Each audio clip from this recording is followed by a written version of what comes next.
bake a cherry, Billy boy, Billy boy? Did she bake a cherry pie? Chiming Billy. She can bake a cherry pie, quick as a cat can wink her eye. She's a young thing and cannot leave her mother. Well, Granny, did you pick out your spot yet for the garden? Yep. I kind of favor a patch right close here to the house. Yeah, I'll plow you up something there directly. Yeah, just enough for some onions and taters and some Rudy Bakers. And a few rows of corn. Paul? Morning, Granny. Paul, can I help you with the plowing and the spading? Well, Ellie, I'd rather you put on one of them pretty dresses that Miss Hathaway got you. But, Paul, I can plow better in these clothes. Means for plowing. You know, Ellie, I'd like you to wear one of them dresses kind of regular. Wouldn't you, Granny? You're mighty fetching in a dress, Elly. Prettier than a tub of fresh churned butter. Paul, if I go to wearing them dresses, Jethro will make fun of me. I reckon he hadn't better. Now, you run along and put on something with skirts. All right, but he hadn't better make fun. He won't. You know, speaking of Jethro, I think he's got himself a sweetheart. The banker's secretary? That's right. They was out together last night. What'd they do? Well, I don't rightly know for sure, but it was something to do with bowls. All you do with bowls is eat. Yeah, I reckon that's what it was then. She said she was going to take him bowling. You know, Jed, I kind of like that Miss Hathaway. Yeah, I think she kind of likes us, too. Oh, those marvelous Clampetts. Those simple, rugged mountain people. The more I see of them, the more I am impressed. Yes, now Never have I observed such strength of body, mind, and character. Yes, now They stand like bold hills in the pebble-strewn landscape of Beverly Hills. Like mighty oaks among bushes. Like quiet. Now, like I admire them, too. But those boulders need polishing, and we've got to put some city leaves on those oaks before my wife gets back from Boston. Incidentally, in any endeavor requiring physical strength, they are most exceptional.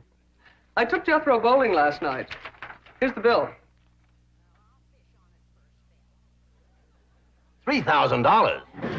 How many games did you bowl? Well, you see, what happened was this. I said to Jethro, Pick up that bowling ball, she says, and see can you knock over them pins down yonder. They's just sticks. Anyway, I snatches up that rascal, draws back, and lets her fly. Did you knock down them pins? Yeah, the pins, the pin boy, the end of the building, a brick wall, and a signboard down on Sunset Boulevard. I bet you Miss Jane didn't do that good. Well, she didn't even try. But she just looks at me and says, Jethro, you're strong as an ox and twice as handsome. Ain't no two ways about it, Granny. That city girl is sweet on this boy. I reckon so, the way she's bragging on his looks. You are handsomer than an ox. Thank you, Granny. Cousin Ellie, you're a city girl now. Do you You think... see there, Paul? I told you this would happen if I took to wearing these dresses. You call me that again, and I'll turn you every way but loose. Say nothing but city gal. Elly May, Clampett! You get up from there, or you're going across my knee. And Jethro, you're going across mine. What did I do that was so all-fired bad? In that dress, she looks just like a city gal. You did it again! I reckon we better go out there and see she don't hurt him.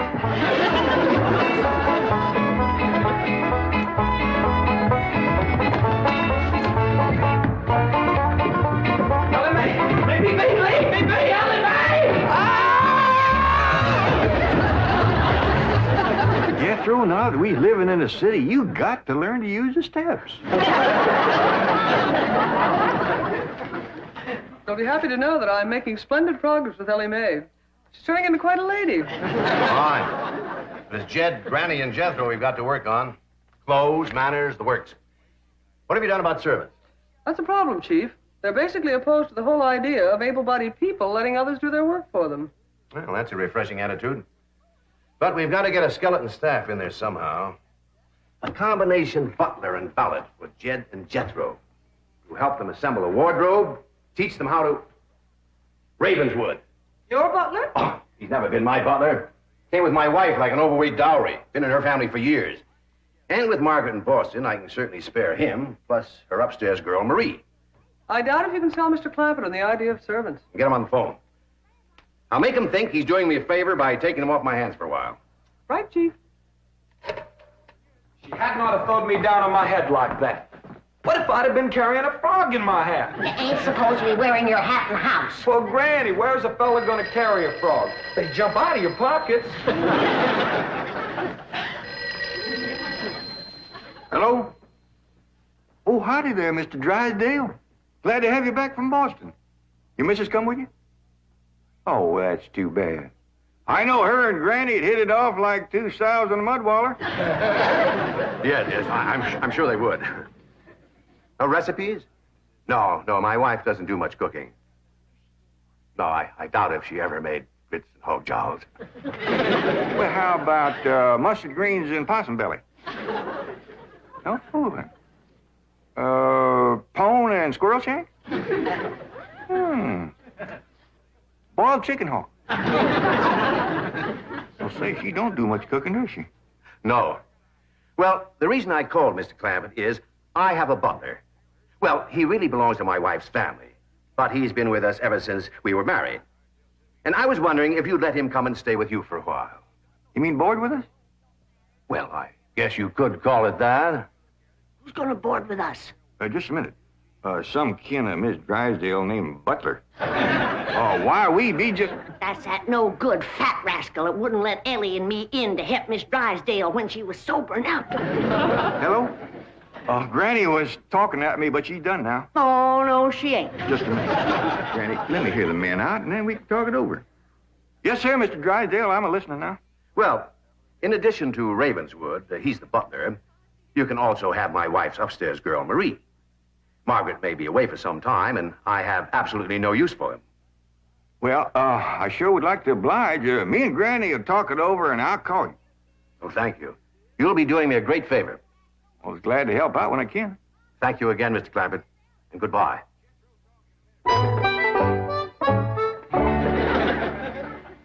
Is somebody coming to live with us, Uncle Jed? Maybe, Jethro, maybe. Why don't you go out and make up with your cousin Elly? Okay, Uncle Jed. All right, Jed. Let's have it. We gonna board that Butler fella? Well, Mr. Drysdale will take it mighty kindly if we did. He says he ain't got no use for him. I don't like him myself. Granny, you only met him once? Once was enough. I asked him real nice. I said, are you a-doing for Miss Drysdale that she's feeling poorly? Are you doing the washing and the scrubbing and the cleaning for her? And he looks right down his nose at me and says, Madam, I am a butler. I reckon he is proud of his name. Kind of fancy. Ravenswood Butler. I don't care if it's Stonewall Jackson. And I think Mr. Drysdale has a lot of gall to ask us to take his wife's kinfolks off his hands. Well, now, I'm mighty beholden to him. You know he's keeping my $25 million in his bank, and he ain't charging me one penny to do it. That's his business. You didn't ask him to do it. Well, now, Granny, if it was just Mr. Butler, I might agree with you, but there's a sad side to the story, too. What's that? Well, you've heard of Mr. Drysdale speak of his stepson. That's his wife's boy by her first marriage. The one they call Sonny? Yeah. Well, it seems she's got a girl, too. And there must be something wrong with her. What? Well, I don't know, but they keep her upstairs. No. Yeah. He spoke of her as my wife's upstairs girl. Oh, the poor thing. Her name's Marie, and he'd like us to take her and Mr. Butler. Doggone it, kid.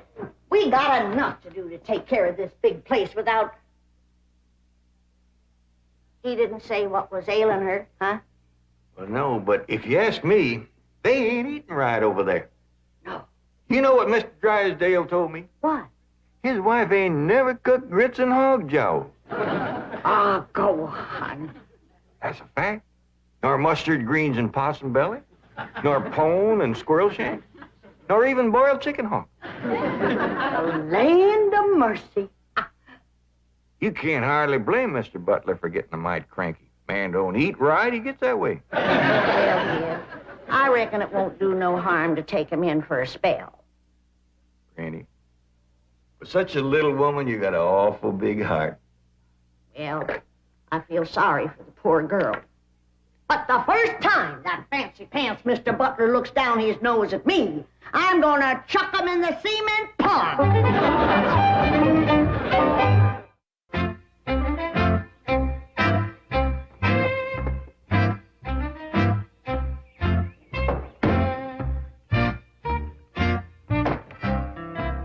Now, I'm doubling your salaries for the length of time you stay at the Clampett home.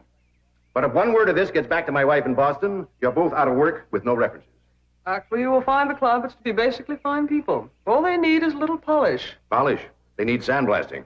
However, I think Miss Hathaway's plan may overcome their initial resentment of wearing city clothes. Yes, I think I have devised rather a clever strategy. To put it briefly and succinctly, my strategy is as follows. I shall propose to the Clampetts that they sit for a family portrait. As you know, my hobby is painting. Now, I shall suggest to the Clampetts that their attire match their background, which is, of course, their beautiful mansion. They will no doubt see the logic of my didactic approach, accede to my wishes, don suitable raiment, and, once they have seen themselves thus attired, take... We're in. Let's go. We forgot to dust the stair rail. I'll do it, Granny.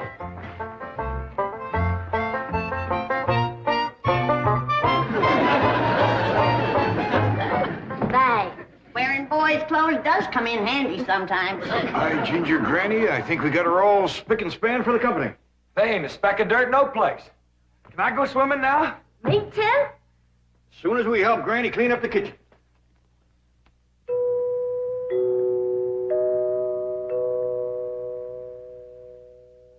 There goes that music again. Sure is pretty. You ever find out where that comes from? Know 'em, Granny. Every single time I commence to looking for it, somebody comes to the door. Nobody to the door now? There will be. You'll see.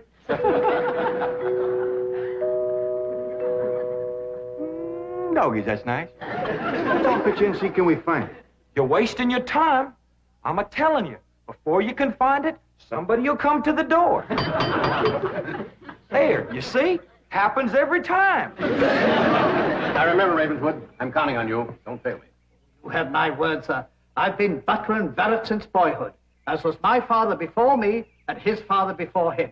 And I've yet to meet the man or woman who posed a social problem too difficult for me to handle. That's the spirit. Howdy there. Remember me, Mr. Butler? No! Ravenswood, come back! You gave your word! Come back, you coward! Come back here! I'll cut off your fringe benefits! Ravenswood probably forgot something. He'll return shortly. Meanwhile, this is Marie. This is Drysdale's upstairs girl. Marie, J.D. Clampett, Howdy. Jethro Bodine, Elly May Clampett, and Grandma Clampett. No, ma'am. I am a Moses. Pardon? Granny's related on my wife's side. They's the Moses family from Tennessee. Then your name is Granny Moses? Grandma Moses. That's right. There was a very famous Grandma Moses who painted primitives. I've whitewashed a few myself. I'll show Marie to her room. Listen, Marie, honey. Over here, you've got the run of the house. You don't have to hide upstairs. Ain't nothing wrong with that girl, but what some good cooking will cure her. She's half starved. Poor thing is so weak her knees keeps a buckling on her. She's kind of pretty, though, for a skinny girl. Just wait till she gets a mess of Granny's grits and hog gels. That'll fill her out. Till I'll get some of cooking. Guess that Butler fellow will be coming back directly. Oh, and Granny, we have some of that salted down possum belly that Ma sent us? Well, I reckon it is kind of a company meal. Granny, open up a jar of them pickled crow gizzards. Now, Jed, we don't want to spoil these folks. They might get to thinking we eat like that every day. Hey, May, will you do something nice for me? Sure, Paul. Will you go get into that pretty dress again? Oh, Paul, Jethro will make fun of me. No, I won't, Elly May. Cross my heart. Why, That's my darling. Thank you. And then you be real nice to Marie. She's had a bad life. I'll be nice to her. She's pretty. Let's all be nice. heck, far. I wanted to go swimming. Now I gotta go put on an old dress. Cousin Elly, you look awful pretty in a dress. Honest you do. Do I look pretty in that there city girl? You look prettier than that there city girl. That did it. Come on and fight. Elly, come on, Elly. There's nothing to be afraid of, Ravenswood. The fact that they're big and strong doesn't mean they're violent. Elephants can be gentle. Now, Ravenswood, your appearances deceive you. Oh, really, Oh, sir? I do admit on the surface they do seem a bit rough, even cruel. But I assure you underneath they are placid, kindly, and gentle. See? You shouldn't have called me a city girl. Elly May, leave me alone, please, Elly May. City girl.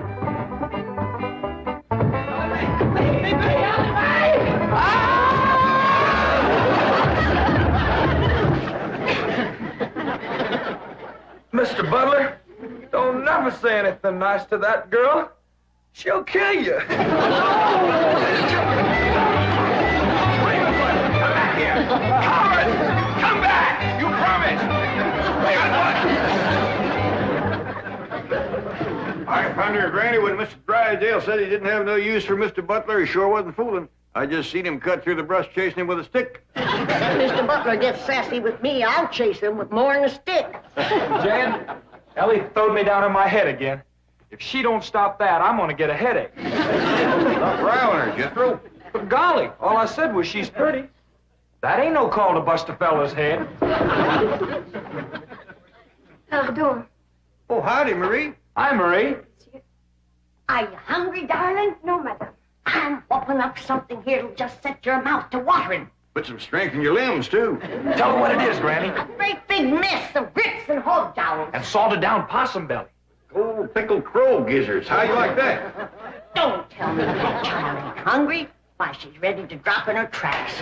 Set her at the table and I'll dish up a mess. No, please. I only came in to bring you a message from Miss Hathaway. She's preparing to paint a family portrait, and she wishes to know if you all will sit for her. May I tell her that you will sit for her? Well, yeah, I reckon we'll do that. Merci.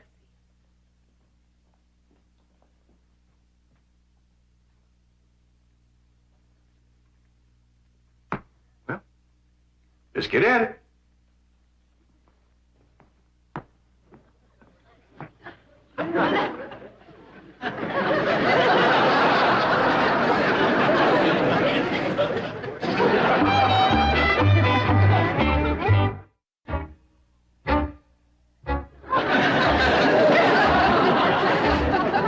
It's all right to talk while we're sitting. Yeah, I reckon. I found out something about Marie. What? She's scared of Mr. Butler.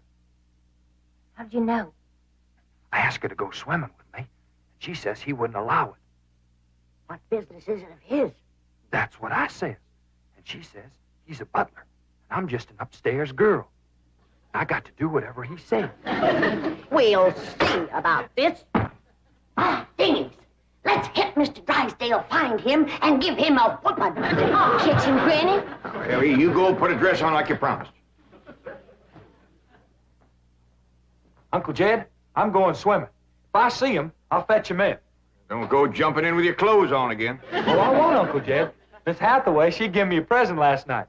She says it's something special for to go swimming in. What'd she give you? Oh, pair of trunks. You go swimming in the cement pond. Boy, it's too big to go swimming in a trunk. Ed, Even a pair of them. I got a feeling that Mr. Butler feller is gonna be trouble. Yeah, we can handle him. Well, I still say that I think Mr. Drysdale has a lot of nerve to ask us to board his wife's relations. Maybe he just fed up. Man can get awful tired of having his wife's kin underfoot all the time.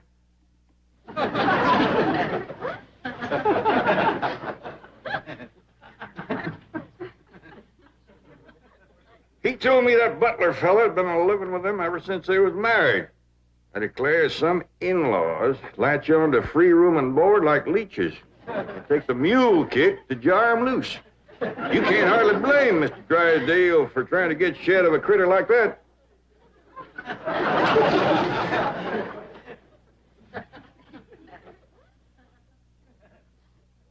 Is that the way you feel? You bet it is. I'll see how fast I can get packed. I'll get out from underfoot just as quick as I can. Wait a minute. No, Jen. I know when I'm not wanted. It don't take no mule kick to get shed of me. Darnation, Granny, well, I wasn't talking about you. We couldn't get along without you. No, Jen. I'm just a burdensome old woman. No good to nobody. Why don't you throw me down the well? Go ahead, pick me up, carry me out to the well, and throw me in. Stop talking like that. Uncle Dan! Uncle Dan, look here! I caught him. Mr. Drysdale, he gave out, but I caught this fat little rascal. Put him there. You gonna whip me, Granny? No, Jethro. I'm going to get thrown down the well. Why don't you throw us both down the well together? We're just no good leeches both. Mr. Butler, I'm sorry Jethro got it mighty rough with you. He don't mean no harm. He's just an overgrowed boy. Now, we's all mighty pleasure to have you come and stay with us, and as long as you behave yourself, won't be no trouble. Oh, I'm Jed Clampett. Sir. This here's Granny. I reckon you and Jethro done met. Yeah. Sir. Oh, and this here is my daughter, Elly May. Enchantée, mademoiselle. Vous êtes très belle, très charmant, très ravissant. Don't you dare use them kind of words to a lady. What do you say, Granny? I ain't sure, but it sounded dirty. You said your daughter was pretty and charming. Oh, you're so different from all the others. You're like a beautiful city girl. He had not have said that. Oh, Marie, Oui, Miss Jane. didn't you say the Clampetts had agreed to sit for their portrait? They said they would do it. What is it? I believe it to be self-preservation, madam. No!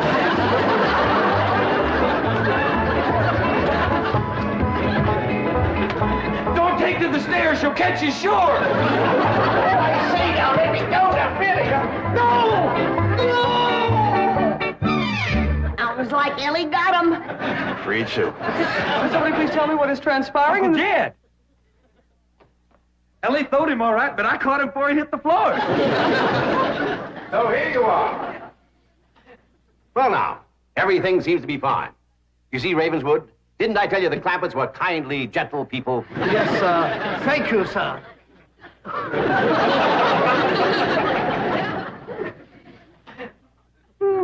We're gonna have to feed up both of them, Granny. His knees is buckling, too.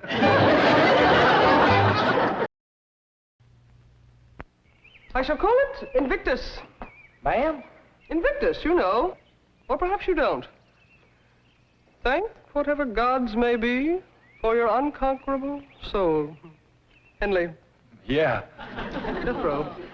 Look more thoughtful. That's really a little more than I... Elly May's got Kellogg's cornflakes. Well, so she has, but she's not putting on a face like that. Well, no. She's got Kellogg's cornflakes. I ain't. You don't have to look quite so sad. You may have some cornflakes as soon as I'm through with the sketch. Unless they're all gone. Do you remember if there's another box? Great! Hold it! K-E-double-L-O double good Kellogg's best to you. The Beverly Hillbillies has been presented by Kellogg's Corn Flakes.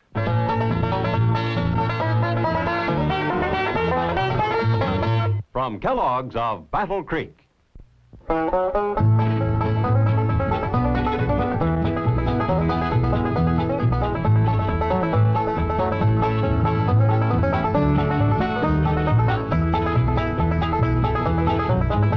Well, now Now it's time to say goodbye to Jed and all his kin. They would like to thank you folks for kindly dropping in. You're all invited back next week to this locality to have a heaping helping of their hospitality. Hillbilly, that is. Set a spell. Take your shoes off. You all come back now. Here?